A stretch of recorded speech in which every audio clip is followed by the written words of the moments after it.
फायद्याची माहिती या चॅनलमध्ये आपले सर स्वागत. आज कुणाच्या फायद्याची माहिती?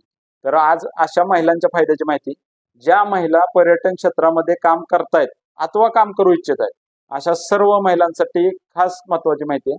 ती म्हणजे महाराष्ट्र पर्यटन विभाग यांच्या मार्फत त्या महिलांसाठी त्यांनी त्यांच्या व्यवसाय वाढीसाठी अथवा नवीन व्यवसाय चालू करण्यासाठी 15 लाखापर्यंतचं कर्ज घेतलं तर 15 लाखापर्यंतच्या कर्जाला 12% पर्यंत व्याज हे महाराष्ट्र पर्यटन विभाग आपल्याला लाभास्वरूपात देणार आहे अथवा 4.5 लाखापर्यंतची सबसिडी ही आपल्याला मिळणार आहे. अर्थात या दोन्हीपैकी जे कमी असेल ते आपल्याला महाराष्ट्र पर्यटन विभागामार्फत मिळणार आहे. आता महाराष्ट्र पर्यटन विभागाचा या मागचा उद्देश काय? तर महिला ज्या पर्यटन क्षेत्रामध्ये काम करतायत अथवा ज्या महिला पर्यटन क्षेत्रामध्ये येऊ इच्छित आहेत अशांना ताकद देणे, सक्षमीकरण करणे त्यांचं आणि पर्यटन विभागाला चालना मिळवणे हा महाराष्ट्र पर्यटन विभागाचा यामागचा उद्देश आहे.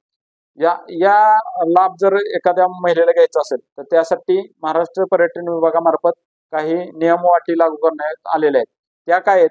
तर महाराष्ट्र पर्यटन विभाग असं म्हणतो की जो व्यवसाय जी महिला पर्यटन क्षेत्र वाढवण्यासाठी करते ती 100% त्या महिलेनेच केला पाहिजे.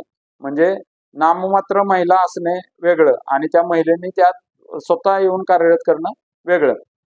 तर तो व्यवसाय महाराष्ट्र पर्यटन विभाग यांच्याकडे रजिस्टर असला पाहिजे, म्हणजे नोंदणीकृत असणं पाहिजे.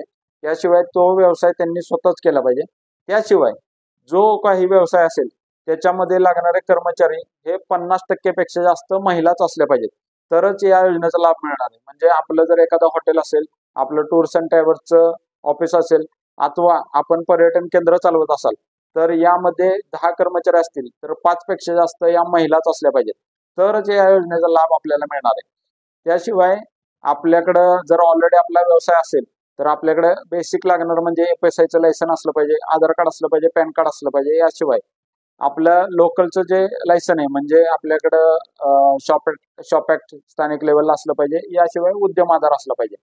या योजनेचा लाभ घेण्यासाठी आपण महाराष्ट्र पर्यटन विभागाच्या साईटवर जाऊन अधिकची माहिती घेऊ शकताय अथवा मी या व्हिडिओ सोबत आपल्याला PDF स्वरूपात माहिती देणारच आहे, ती पाहू शकताय. यानंतर मी ऑनलाईन ऍप्लिकेशनची लिंक सुद्धा या व्हिडिओ सोबत देणार आहे, ती आपण बघा. त्याच्यावर जाऊन आपण ऑनलाईन ऍप्लिकेशन करू शकताय किंवा ऑफलाईनची प्रिंट काढून सुद्धा आपण त्या विभागाच्या कार्यालयात जाऊन सुद्धा आपण अर्ज करू शकताय. तर ही माहिती आपल्याला जर आवडली असेल आणि आपण जर युट्यूबला बघत असाल तर या चॅनलला लाईक करा, शेअर करा आणि सबस्क्राईब करा. त्याशिवाय आपण जर फेसबुक आणि इंस्टाला बघत असाल तर आपण ही माहिती फॉलो करा, लाईक करा आणि शेअर करा.